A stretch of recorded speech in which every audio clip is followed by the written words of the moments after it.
endeavor to present what's on my heart this morning with the help of the Lord. So I felt inspired, felt led to talk, speak on, share on, explore a topic it's been on my mind recently, and we've also talked about it as a group already, especially last week at our Members Connection meeting there when we were having our discussion. And it's also personal to me, and I'll also say most times when I'm sharing up here, I'm probably sharing from something that I'm aware of, a need that I'm aware of in my own life, rather than a place of having accomplished or attained for sure. But rather, it's probably something that's on my mind and that I'm aware of and that the Lord is speaking to me in, and I'm sharing also with the rest of you. So this is one of those for sure. But this word, this topic, this train of thought I actually feel like is, Steve was talking about, this year, things that are on his mind. This is something that's on my mind. I feel like the Lord is probably putting it there for me for this year. It is something that is universal to all of us. So we're all in on this. It's applicable to each one, especially if you've been born. And as near as I can tell, all of you that are here have been born. I don't know that any of you recall, but you do have the faith to believe that you have been born. The evidence does say so. I had the opportunity to catch 2 of our 3 children. Catching babies is kind of like playing outfield. If you're not in the right place at the right time, you're not the one that's going to catch it. So I missed out on one of them, but I was there. I just wasn't in the right spot at the right time. But when a baby's born, those of you have been, it's an amazing experience to observe, and I guess to experience. Don't remember my experience of it, but it's an amazing experience to be a part of and to observe. And this baby, here it is. It's fresh. You've never seen this baby before. You've known of it, right? You actually feel like you have a connection to it, but this is a new human that you're meeting face to face for the first time. And as you look at this person who you've not seen for the first time, who you've not seen before, there are some things wrong with it. It oftentimes does not have much hair. It will somewhat look like an alien. It will have no teeth. It can't talk. It's incontinent. But we look at it and we say it's perfect. And it's beautiful. It's cute. And we want to keep it. And that's good. There's something else as well that this baby needs. And it will tell you very shortly that it needs this thing. So it has a problem. It has a need that needs to be remedied. You might come up with a couple of things, but what's the first thing that comes to your mind? Food. It's hungry. It has not eaten yet, and its tummy is mostly empty. So it's hungry.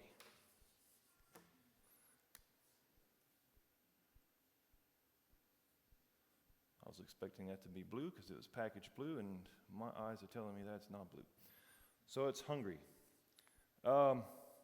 Maybe I should put hunger here. I thought I would not need the eraser I dropped. It turns out I maybe will. What's the definition of hunger? The definition or a definition? A. I certainly don't know the definition, but I can throw out a definition. Go for it. Okay. A lack. There you go. Void. Empty. Desire. I'm going to go with desire.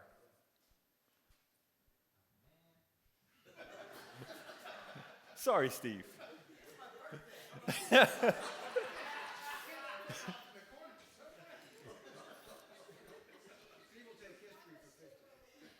I had 2 that I was going to use here. And the other one, the first most obvious one in the analogy of the baby there, was lack of food. And that's kind of like when you say you're hungry, that's the first thing that comes to your mind is lack of food. But then, kind of overarching beyond that is hunger is desire. Hunger is not just the lack of food, but it's the desire for food. So it's not just reflective of the fact that you don't have something. It's reflective of the fact that you don't have something and you want it, or you want more of it anyway, whether you have it or not. So you want more, you desire something. So yeah, hunger. This was kind of a study, a pondering over this, a musing over this past week for me on hunger. Sorry, this isn't well oriented for you guys to see it over there. I'll try to stay out of the way. I desire to see it a little better. You desire to see it a little better. Sorry. So yeah, hunger. And we've all experienced hunger, and that's one of the first needs, incidentally enough, of a human when they're born. Is the first one that needs to be met. The first one that they communicate is, "I'm hungry." We have, so that's a need. That's a need that this little baby has. As we're born, little babies have lots of needs, actually. And we and a lot of those needs kind of remain there for the rest of our life as a human. As a person, we have certain needs that need to be remedied, that need to be taken care of. Food is one of them. So on the practical, on the physical side of things, we need food. We need air.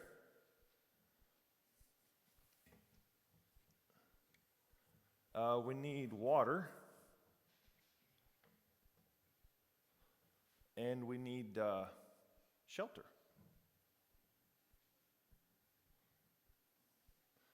Those are kind of the main ingredients, physically speaking. Those are physical needs that we have. For the rest of life, we need to remedy some way. Air, water, food, shelter. Now, let me see if I can... I have a picture in my mind what this is supposed to look like, and we'll see how close I can get to drawing it. Did not practice this ahead of time.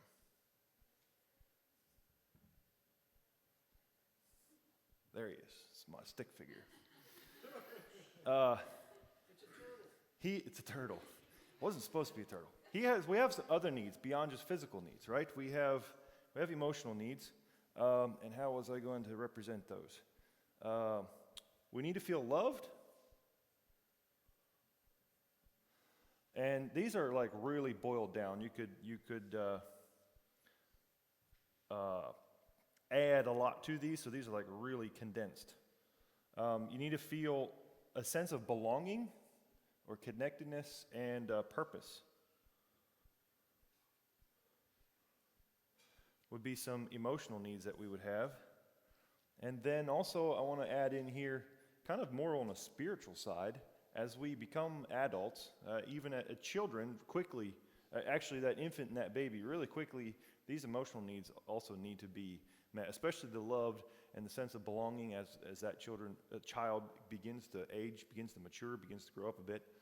But then as we get into adulthood, also a sense of well-being comes to mind, but a sense of purpose, that I'm of some value here in this life, that I have some purpose in being here. And so then along with that, more on the spiritual side of things, I'll just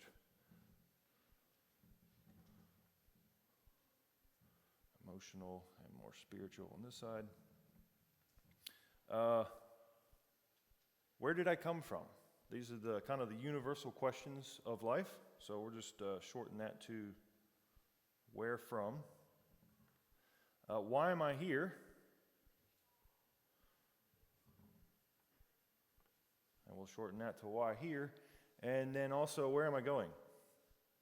We'll shorten that to where to. Okay. So this person, I don't know what we're going to call him. I don't think there's any Joes here. So Joe, as a person, has a variety of different needs. He has physical needs. He needs food, air, water, and shelter. And then inside of himself, in his heart of hearts, in this space, he needs to feel loved. He needs to feel a sense of belonging and connection with somebody, someplace. That's what family starts out like. That's the first place, him and his mother, and family and community, and it kind of grows from there, different layers of a sense of belonging. And then purpose, too. Like he serves, he's maybe he has some chores in the household as a child, so he has a sense of purpose and fulfillment. Fulfillment is actually another word that would go with that, purpose/fulfillment. And young man and adult, or young woman and woman, to have a sense of purpose in life. And then also, there's going to be at some point these questions that we all need to answer. It's kind of almost a need to answer them. There's something inside of us that demands us answer these questions somehow, of where did I come from, why am I here, and where am I going? Consciousness, if you're conscious, or your consciousness is experiencing all of these, is feeling these. If you're unconscious, let's say you're in a coma, and you're alive, you'll maybe come out of your coma, or you're out for whatever, hit your head, something. You still need air and air maybe just for a little while, but you still need, if you're in a coma for a month, let's say, you still need shelter. These needs will still be met, but you're like disconnected from these other needs. So consciousness is being connected to being aware of all of these, all of this that is part of you, that you're born with. And this, we're starting with hunger. So in the consideration of hunger, how to hunger desire, how does that, it affects us in all of these ways. We have a hunger, we have a need for these physical needs to be met. We have a hunger, we have a desire, we have a need for these emotional needs to be met. And we have a hunger and a desire for these questions to be resolved. So to hunger is actually when you explore all the different aspects of how that affects us as a person, it's fairly comprehensive, actually. All of us every person will answer these needs. And we will either position ourselves as God answering these unto ourselves, or we will ask God, or invite God, or open ourselves and allow God to answer these for us. It's generally one or the other. I think you could kind of say it's categorically one or the other. As we're born in the condition that we're in, we will answer these ourselves. We can look around us. There is plenty of ways that people make themselves feel loved, connect themselves to various interest groups and friend groups, or fill in the blank for a sense of belonging, and also the purpose. The why am I here and the where to can sometimes be ignored, but generally speaking, we will at some point in our life manifest an answer to these, whether subconsciously or intentionally. Keep myself on track here.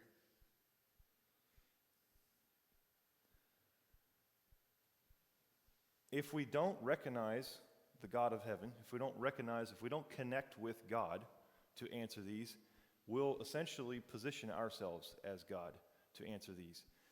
Worship, a definition of worship. Did you get that put together? I'm going to pop that on the wall for us there.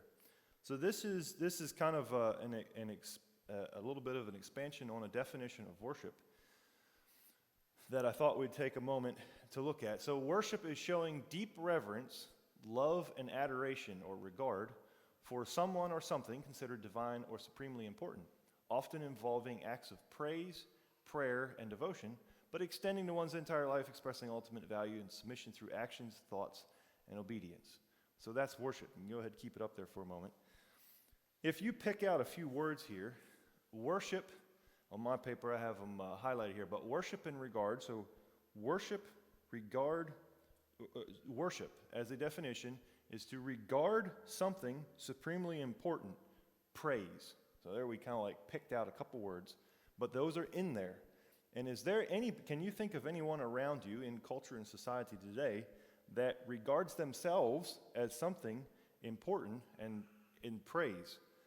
And to apply this, think of all the self-serving, self-pleasuring, self-gratifying, self-edifying, self-focused activities that people invest in, engage in, devote tons of time to, devote money to, chase and pursue.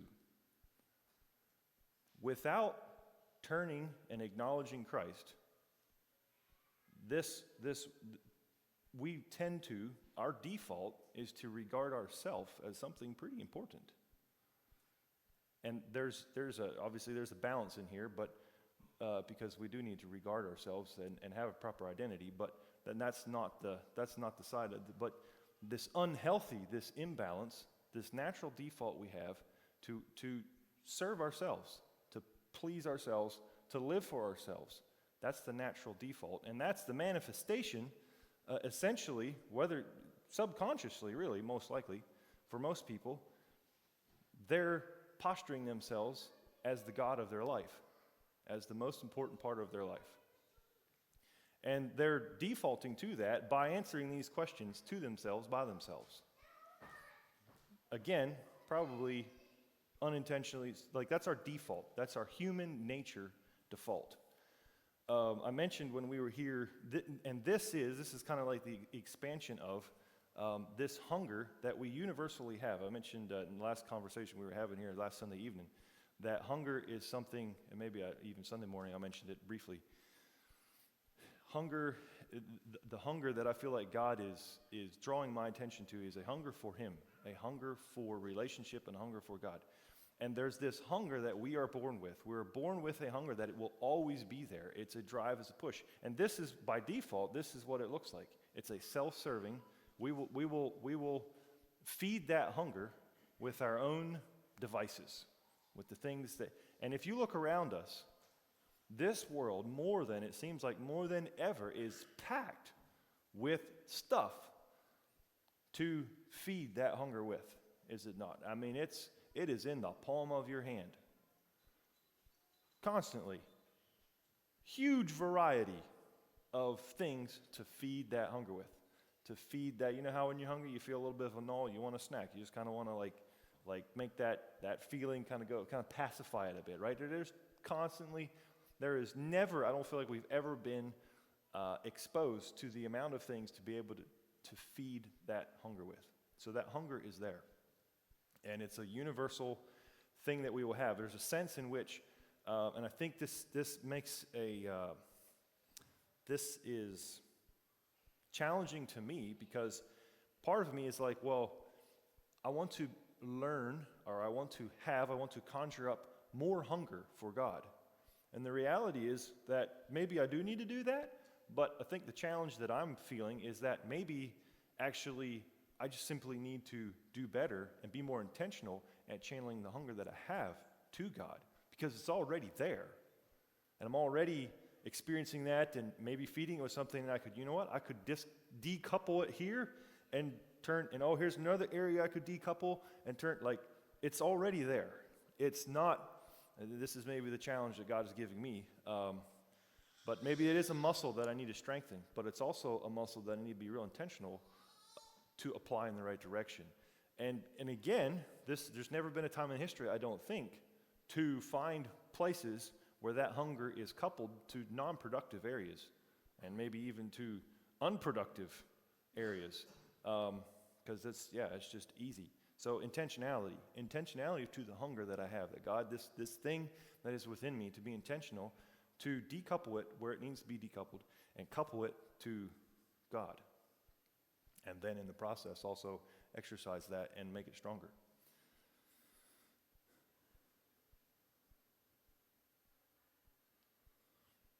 It's interesting, people universally, this also manifests, you can see this, people universally seek something bigger than themselves. We don't naturally come into this life wanting to be the biggest thing in life. There's a sense in which we recognize that we would make a small God, I guess, maybe. Like we're looking for something bigger than ourselves. That can show up in some ways. Maybe you think of I'm going to use Bill Gates as an example. And I've not necessarily made a study of Bill Gates. But Bill Gates, he's devoted his wealth and his time to solving what he perceives to be world problems, world health issues, what have you. He's got various things.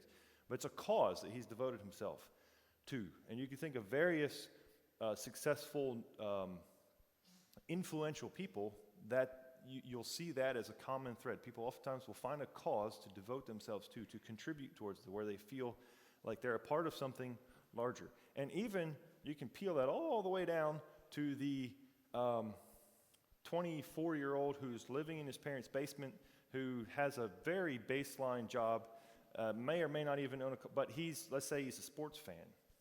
There's something that he identifies with as being bigger than himself, something that he's a part of, something he identifies with.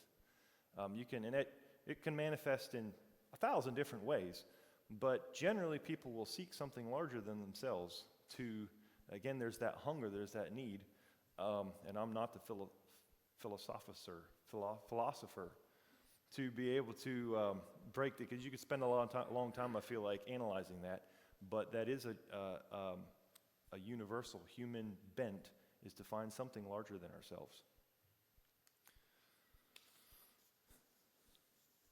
So this space here, this heart space, you talk about our heart of hearts, kind of like who you are as a person.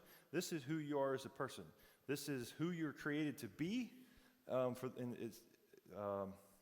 the purpose of this conversation, for this illustration, this is what you're created for, this is what you're gifted for, and this is what makes you you. Your giftings, your desires, your intents, who you uniquely are is housed in here. And it's programmed by God as you're being knitted in the womb and you're born. And it's unique. It's a very unique. None of these are the same. They're all unique. God is amazing that way. Of all the people who have ever lived, they've all been gifted and created slightly differently than one another. So this space is high potential. This is high value real estate, shall we say. Has a lot of potential and you can think of in looking back maybe to people who you know today or throughout history, people are able to be very influential. There's people who have had massive impacts on the world. Everybody has an impact, and I would say everybody has an impact of significant magnitude, more than we often realize. So this is high value real estate, and it's also highly contested. It's very highly contested. If you could imagine a long line of people or a crowd of people around this space wanting to control it, actually.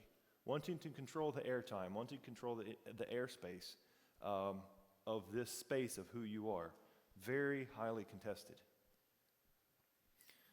But there's one person who is also contests for this space and actually paid for it. Paid the payment. It's high value real estate. He paid it in full. And all he does, so there's constant attacks, there's things thrown at it, there's things launched, there's invasions, like there's warfare. Think about the most recent military thing that happened was they went down and they snatched Maduro, right? And there was a lot of intentionality involved in that. It was very calculated. And there was invasion and all of this. And that's kind of happening here. Like very calculated missions are launched to capture and to maintain and inhabit this space. But there's someone who paid for it, and you know what he does?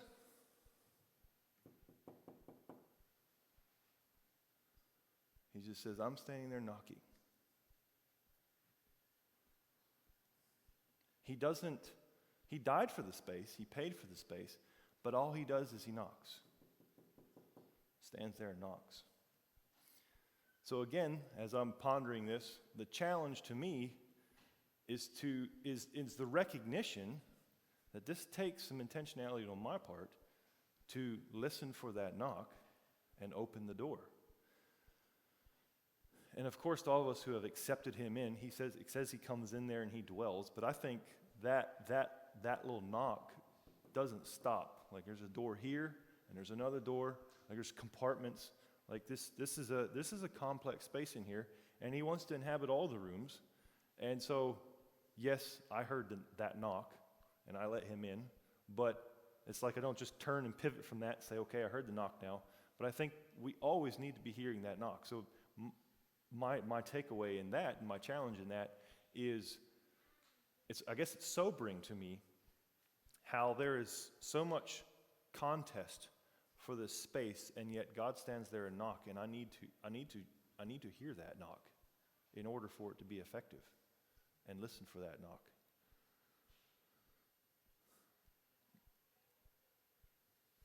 I want to look at a story as I was pondering this and hunger. This wasn't exactly the story in Scripture where I thought we would go, but it seemed to be what the Lord brought to me. But it's in Luke.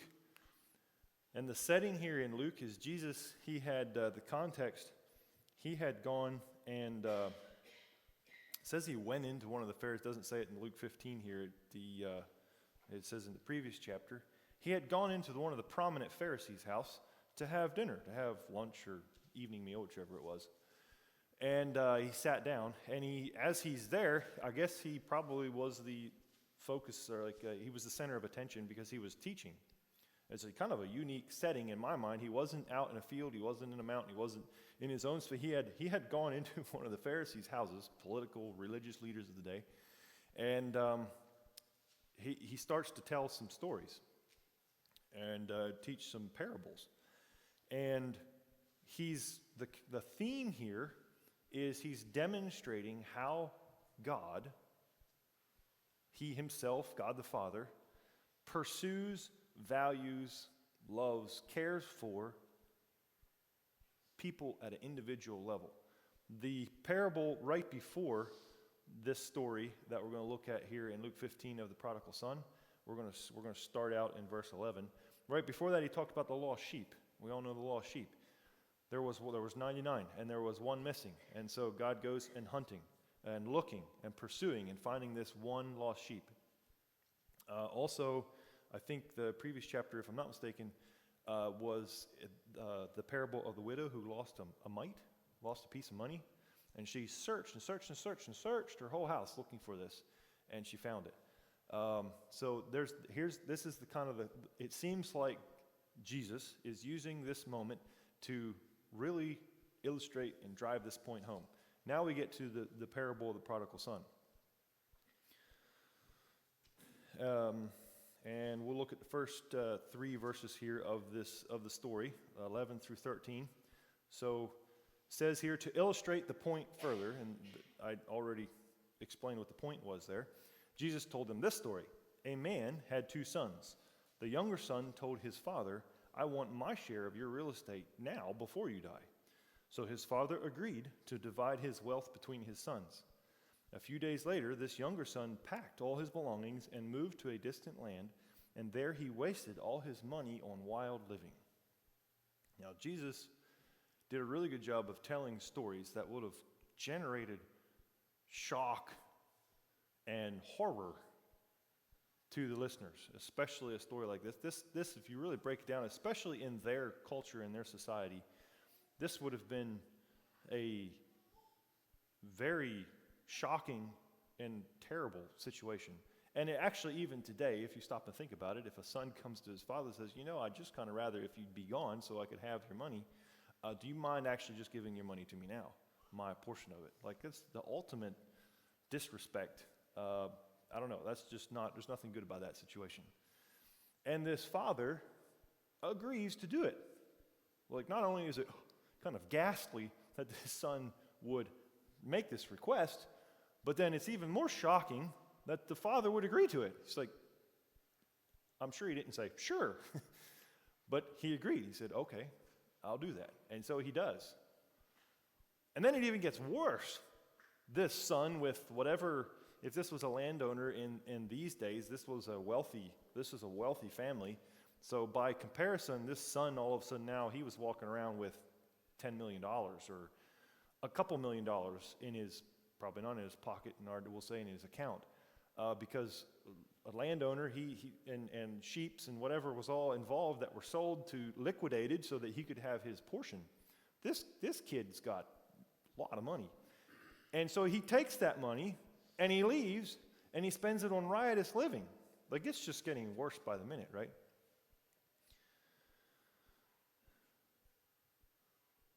This son wanted to be his own person.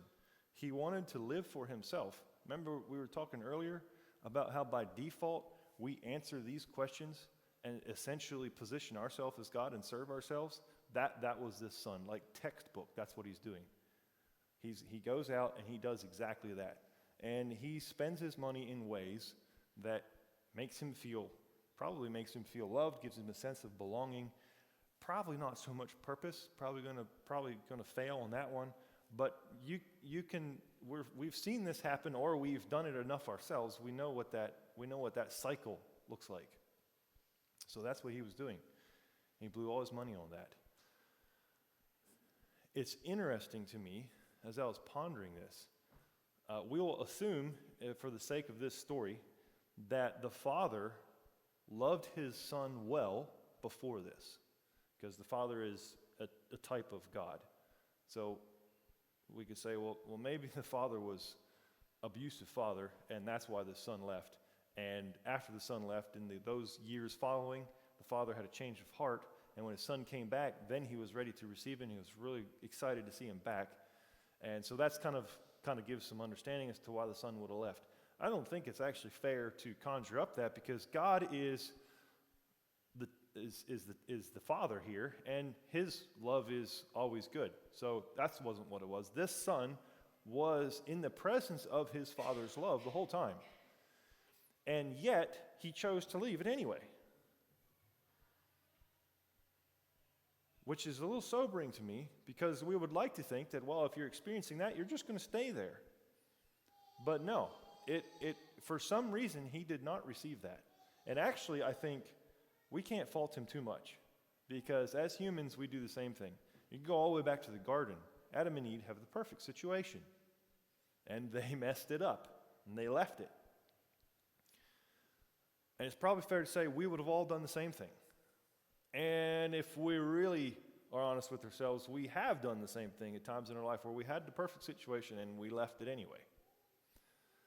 And we didn't receive that. And that goes back to the sobering part of myself, to myself, when I was talking about this contested space, and the one who's paid for the space just knocks. Like there's a real soberness to that to me for some reason. I guess that's one takeaway as I was pondering this that really settled on me, is to recognize that, yes, we want to pursue and try to get closer and experience more of, but the reality is more of God and more of his love. The reality is it's there, and it's around us, and it's knocking, and we just need to open the door to it. So this son didn't do that. And the position of the father was such that when the son came and said this to him, he let him go. He did not restrain him. So when we tell God, snub our nose at God, what have you, he doesn't hate us for it, but neither does he constrain us to make us stop. He's just going to let us go do that thing.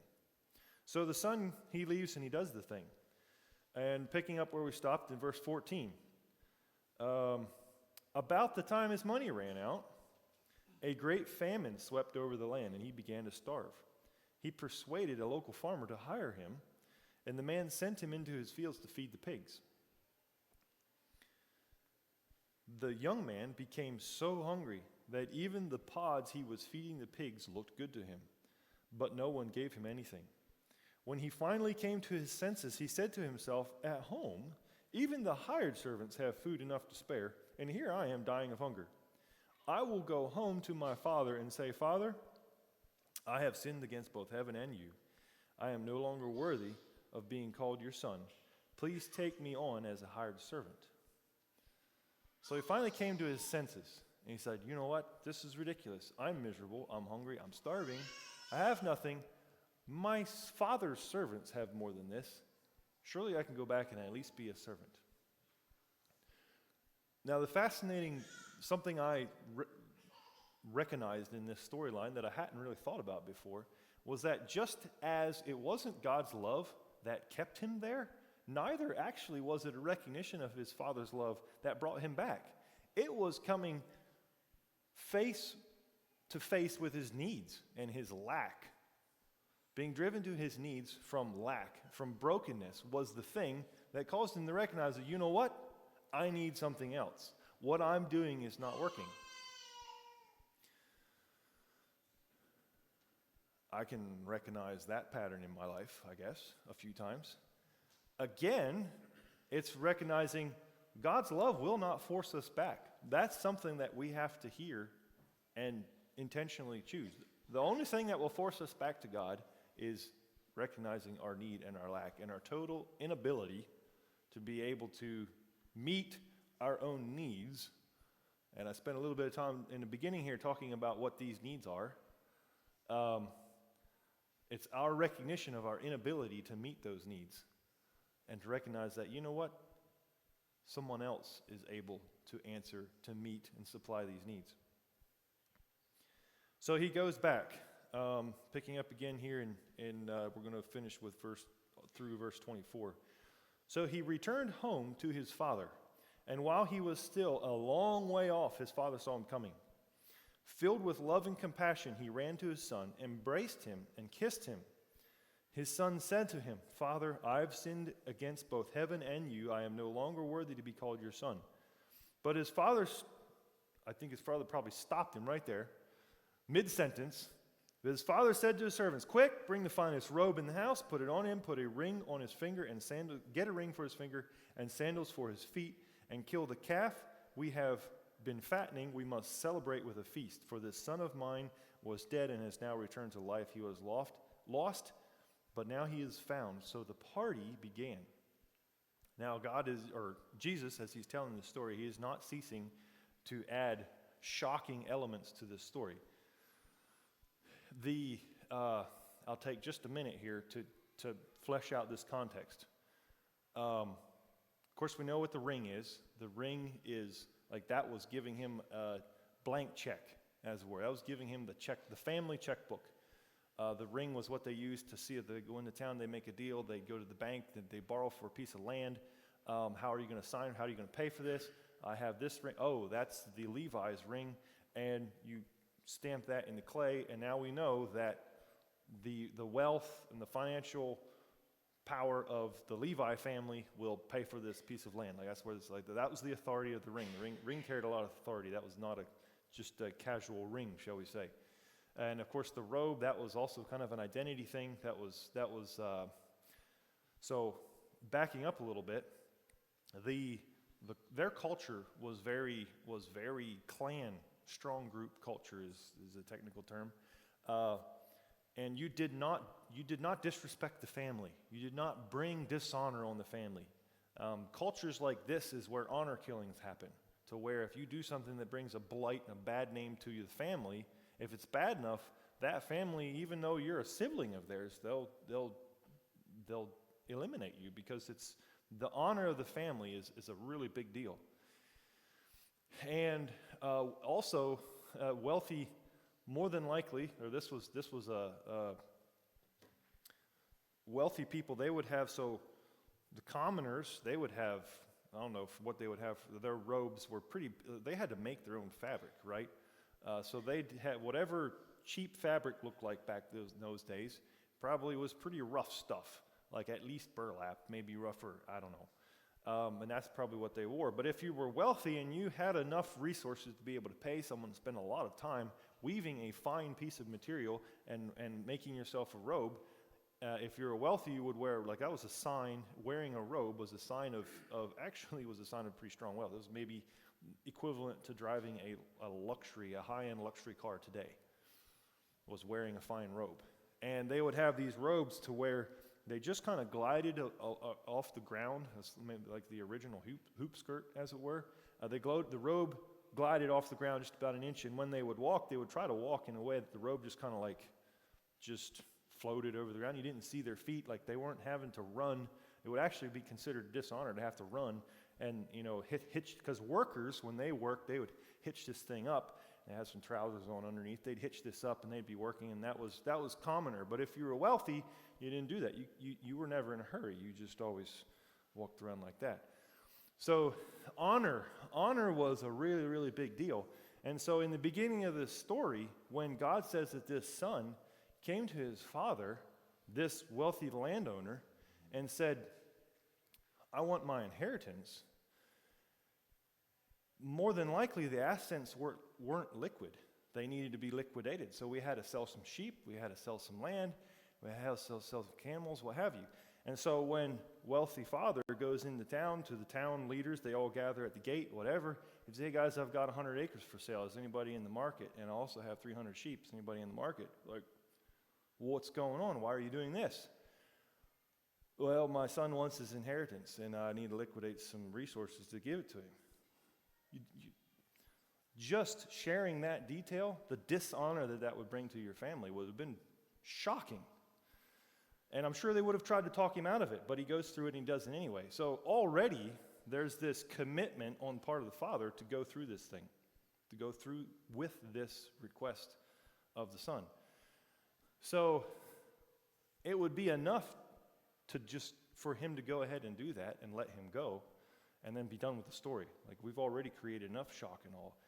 But then when the son comes back, the father, Jesus is using this to illustrate the father's love.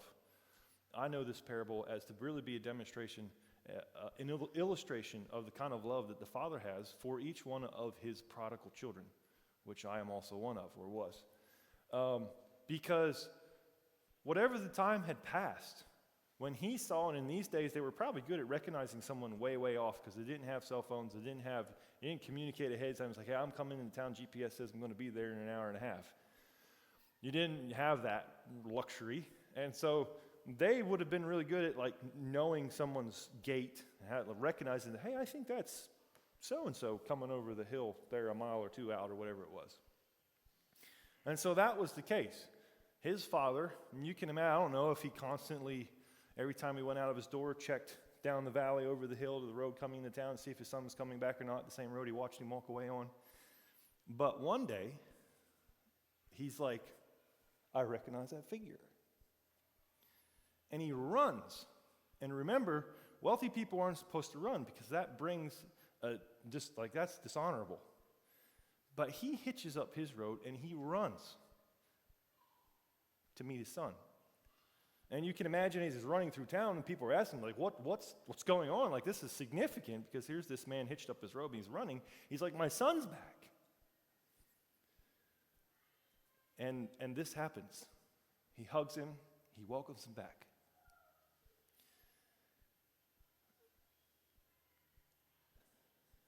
Essentially, this son heard, you could say the son heard the knock. He knew that knock would be, he knew that invitation was there, and he's opening up the door, he's coming back. And the father comes and floods the son with all of this, the robe, the ring, like he restores him 100%. Not just, yeah, I'll let you be a servant, but he restores him.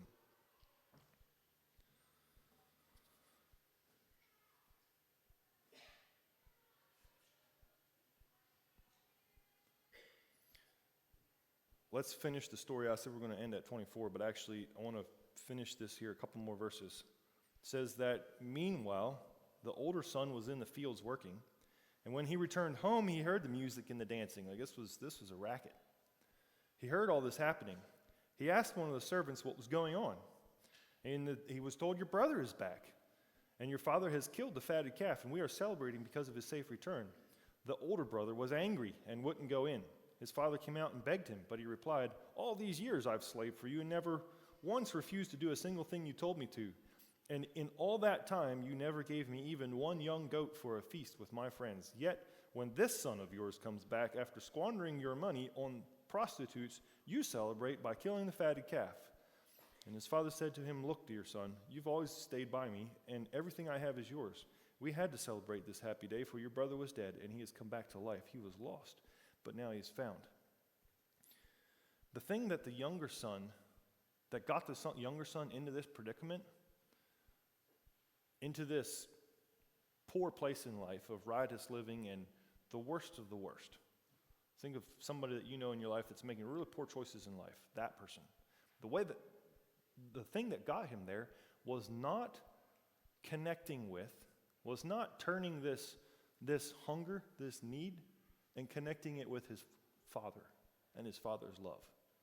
That was the thing that he walked away from. That was the thing that he failed to do that got him into this predicament. The other brother stayed. He worked. Probably had to pick up the extra slack. do the extra chores, what have you. He stayed all these years, whatever period of time this was. But surprisingly, or notably, we find out that when this happens, when this little exchange happens here, he's not any more connected to the Father's love than the other son was. Even though he was still there and he was going through the motions and he was doing the things, he was in no better place than the other son. Just wasn't as readily visible, shall we say. Even though he was doing the right things in life, going through the right motions, going to church like he was supposed to, having the right group of friends, having whatever, fill in all the blanks, whatever all that looked like, he was still no further ahead. And he still didn't have any further connection with the Father than the other son did. I think it's safe to say.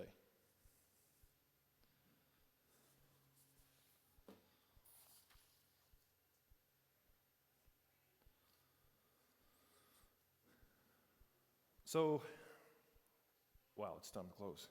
The takeaways, one takeaway is to recognize and to appreciate the love that God has for us. There is something about knowing that someone loves you that naturally turns your heart towards them. And God, here's a story that Jesus used to demonstrate that. The other takeaway is that it will not automatically just wrap you up and keep you in a good place. Just as the younger son was there and walked out of it, and just as the older son was there and stayed in it, neither one of them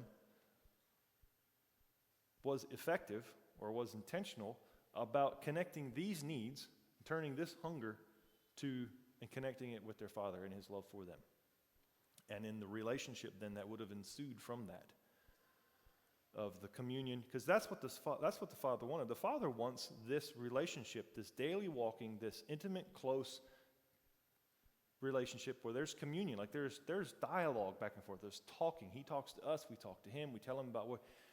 And the Father, he didn't have that with the younger son, and he knew it, and he didn't have it with the older son, I don't think, and he also knew that.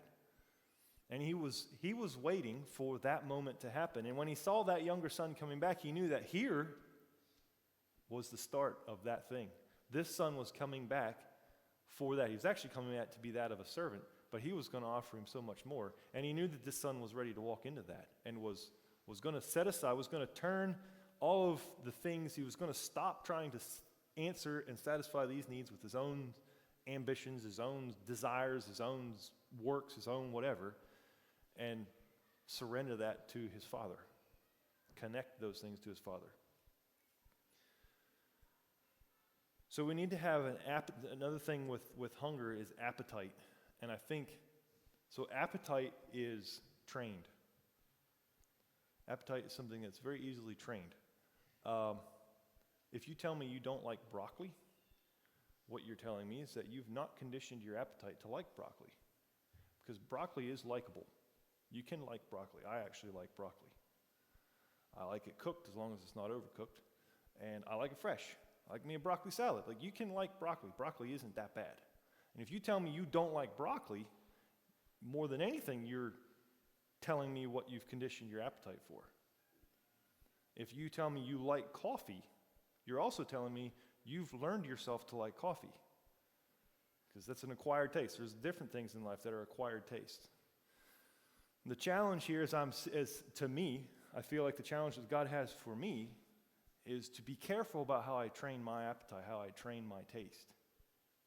It's really easy to train it to snacks and junk food, other things that are contesting for this space, especially in today's day. But rather to train it towards God. Hunger. How do I have more hunger? Is decouple it from those places, decouple it from Doritos and couple it to broccoli, decouple it from something unhealthy and couple it to something healthy. And in the process of that, it's probably also going to get stronger. If I want, like my first default is, God, how can I make that love, that hunger muscle stronger? It's like, well, disconnect it from the healthy stuff. Disconnect it from the unhealthy stuff first. It's probably the first step.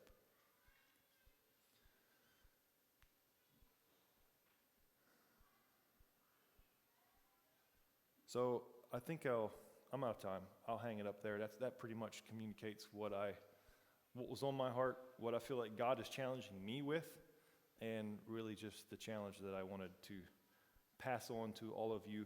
And again, also for us as a group, and we, at the Member Connection meeting, that was what we were talking about. We were seeking, us elders spent most of the day seeking God, what do you have for us this year, for us as a group, us as a body? And the thing that we came away from that with was hunger. That was the one common denominator, was hunger. And so it seems like, it feels that God is giving that as, that's the thing that he's presenting us, that he's offering to us or challenging us with, has us to have more of this year as a group. But also for me, it's also personal challenge this year to really be intentional that way. So may you all be blessed. Thank you.